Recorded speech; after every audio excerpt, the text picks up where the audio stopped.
In 1571, the Yucatan people fell ill to the plague. One man found a plant and along with other people, drank it. The substance turned the people blue and made them incapable of breathing in air. They quickly moved to the ocean and created a civilization in the deep water, Talokan. One of the women who ingested the plant had a baby named Kayukeolkan. The baby grew up to become ruler of Talokan. When Fin died, she asked to be buried on the land. Kayukeolkan led some guards up to the land where he saw a civilization. They attacked the civilization to make room for his mother's burial. One of the villagers called him Namer, meaning the boy without love. Shuri works in her lab, trying hard to create an artificial heart-shaped herb to use for her brother and Wakanda's king, Chala, who is dying of an illness. Ramonda slowly walks into the lab, announcing the king's death. A year later, Wakanda is having trouble with other nations wanting their vibranium. The Dora Milaje catch French military men trying to steal from their outpost. Later, Ramonda talks to the United Nations and reveals the French's attempt to steal. She reminds the countries that even though the Black Panther is gone, they will still fight. At a mining outpost, Americans mine in the ocean using a vibranium detector that was created by an MIT student, Riri Williams. They use this to find vibranium in the ocean. Suddenly they come under attack by Talacanals who do not want them stealing their vibranium. The last remaining helicopter of survivors is struck down by Namer.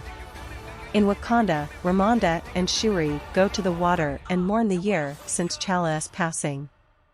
They burn their funeral garments to signify the end of the mourning period, despite Shuri not being completely ready for this. Namer then arrives, getting through the border by going under the water. He reveals to them the existence of Talokan and wants their help to stop foreigners from taking vibranium.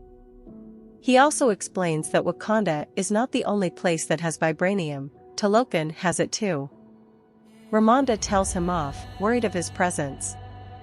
He tells them he is going to kill the scientist who made the machine and that they can help him, but they cannot get in his way. Shuri and Okoye go to meet Everett Ross, who gives them the name and location of the young scientist, despite possibly giving away private information. Okoye and Shuri then go to Cambridge, Massachusetts, to find Williams. They follow her to her garage, where she reveals that she is working on an Iron Man-type armor. However, they are followed by the FBI. The three get away, Okoye in a car, Shuri in a motorcycle, and Williams in her armor. Suddenly, they are met by Talacanals, Atuma, and Namora. A brief skirmish ends in Shuri and Williams getting captured. Ross arrives at the scene the next day and meets with his ex-wife, Valentina Allegra de Fontaine. He also finds Kamoyo beads and hides them. In Wakanda, Ramonda reprimands Okoye for losing Shuri and fires her from her position as general. Shuri and Williams wake up in Talokan. Namer shows Shuri the civilization, trying to convince her of his ideals, even giving her his mother's bracelet. However, she disagrees in killing Williams. Meanwhile, Ramonda goes to Haiti to see Nakia, who had left Wakanda 6 years prior. She asks Nakia to find Shuri for her. Nakia does some spying and figures out the location. She then breaks Williams and Shuri out as Ramonda talks to Namer about his plan. They return to Wakanda, but only for more torment as Namer and his people invade. They flood the city, causing an all-out war. Namer takes care of all of the Wakandan vehicles before flooding the throne room holding Ramonda and Williams. Williams starts drowning, so Ramonda swims to save her. She is able to get Williams to safety, but only to drown in the process. Shuri mourns her mother's passing as Namer tells her she is queen now. He and his people then leave the country. Meanwhile, Allegra de Fontaine finds out that Ross has been communicating with Wakanda this whole time and has him arrested. Baku talks to Shuri after the funeral and gives her moral judgment that she should not kill Namer. He then tells her he will provide housing for the displaced Wakandans following the attack. Shuri then uses Namer's mother's bracelet to create the artificial heart-shaped herb, which finally works. She goes to the astral plane after taking it and is greeted by Eric Killmonger, who claims they are the same. They argue a bit before Shuri claims she is going to kill Namor out of revenge.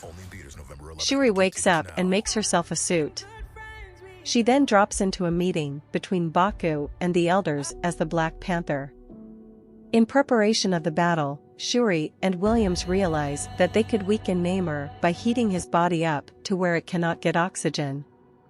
They then make a second Ironheart armor.